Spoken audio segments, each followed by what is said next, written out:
好，所以就是嘿，头拄仔大家写的，对，确实就是对啊。大家的经验，嘿，都是足侪大人伫学一个新的语言的时阵的经验，嘿，都是大人有一寡优势，就是咱想要去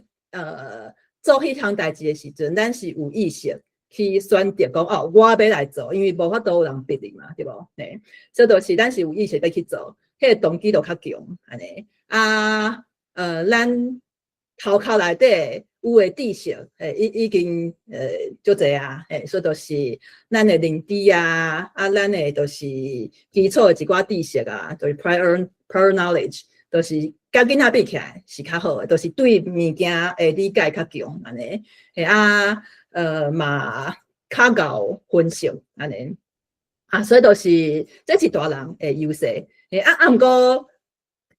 确实就是大人喙齿就较长。亲像头头讲迄个发音嘛，大人就是甲囡仔比起来，毋过嘛会看囡仔啦，嘿嘛有一寡囡仔嘛是薄面皮安尼，对毋过就是大人甲囡仔比起来，确实是大部分的大人可能较会惊歹势，因为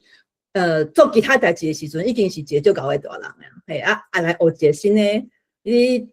定定诶，就是讲毋对的物件，就是有一寡人就会感觉讲哇，足歹势。好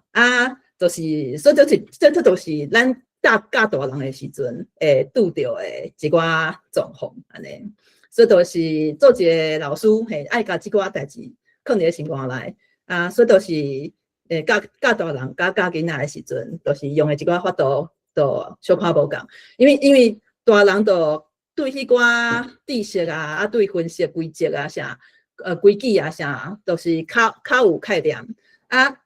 毋免讲伤济文法，就算讲是咧教大人，毋过就是有时阵提供一寡迄个文法顶头的一寡规矩啥，对大人来讲是有帮助的。囡仔就较毋免讲遐济，就是囡仔就是尽量互因加练习